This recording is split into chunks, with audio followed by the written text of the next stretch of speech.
بسم الله الرحمن الرحيم إن في اختلاف الليل والنهار وما خلق الله في السماوات والأرض لآيات لقوم يتقون۔ ترجمہ کنز العرفان۔ بے شک رات اور دن کی تبدیلی میں اور جو کچھ اللہ نے آسمانوں اور زمین میں پیدا کیا ان میں ڈرنے والوں کے لیے نشانیاں ہیں۔ ان فی اختلاف اللیل والنہار، بے شک رات اور دن کی تبدیلی میں، اس سے پہلی آیات میں اللہ تبارک و تعالیٰ نے اپنی ربوبیت اور وحدانیت پر زمین و آسمان کی تخلیق، سورج اور چاند کے احوال سے دلائل قائم فرمائے، اور اس آیت میں ان دن اور رات کے اختلاف سے حاصل ہونے والے فوائد سے وحدانیت پر دلیل قائم فرمائی۔ آیت کا خلاصہ یہ ہے کہ بے شک دن اور رات کے آنے جانے، کم اور زیادہ ہونے میں، اور جو کچھ اللہ تبارک و تعالیٰ نے آسمانوں میں پیدا فرمایا جیسے فرشتے، سورج، چاند، ستارے وغیرہ، اور جو کچھ زمین میں پیدا فرمایا جیسے حیوان، پہاڑ، دریا، نہریں اور درخت وغیرہ، ان سب میں اللہ تعالیٰ سے ڈرنے والوں کے لیے اللہ عز و جل کی قدرت اور وحدانیت پر نشانیاں موجود ہیں۔ ان چیزوں کا نشانیاں ہونا بالکل واضح ہے کہ یہ سب اللہ عز و جل کی تخلیق اور قدرت کی دلیلیں ہیں کہ وہ کتنی عظیم قدرت و عظمت والا ہے جس نے ان سب چیزوں کو وجود بخشا۔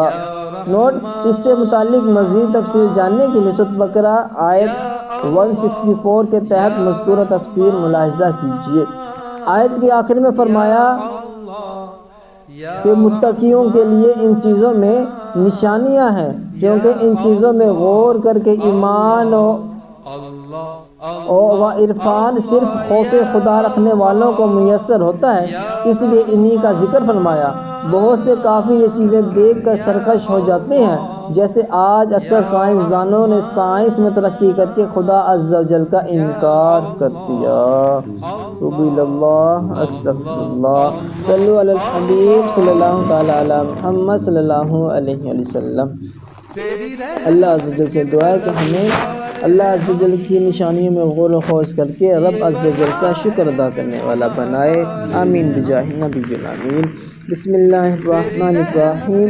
صلی اللہ علیہ سیدنا و مولانا محمد اہلہ۔ یا اللہ عز و جل نماز فجر ادا کی تفسیر پڑھی سنی، مولا اس کا ثواب تو اپنے شان عطا فرما۔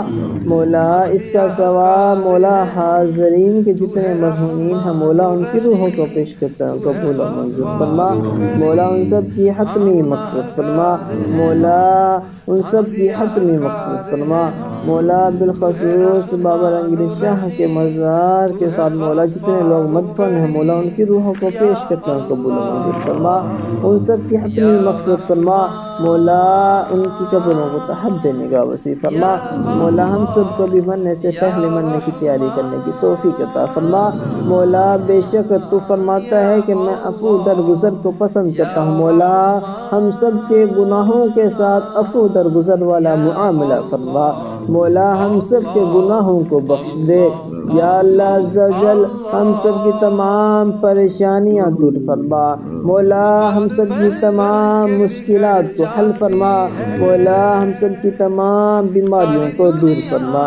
یا اللہ عز و جل جو مقروض ہونے قرضوں سے خلاصی عطا فرما، مولا ہم سب کو تیری عبادت کرنے والا بنا، حضور علیہ السلام کی سنتوں پر عمل پیرا ہونے والا بنا۔ بندہ تو کہتا رہتا ہے یہ عطا ہو وہ عطا کی جس میں حسد کا ملا ہو۔ مولا سب سے آخر میں مولا حاضرین میں سے اپنے دلوں میں جو جائز دعائیں لیے بیٹھے ہیں مولا تو اپنے فضل و کرم سے قبول فرما، مولا تو قبول فرما، مولا تو قبول فرما۔ وصلی اللہ تعالی علی خیر خلقہ محمد وعلی آلہ وصحبہ اجمعین برحمتک۔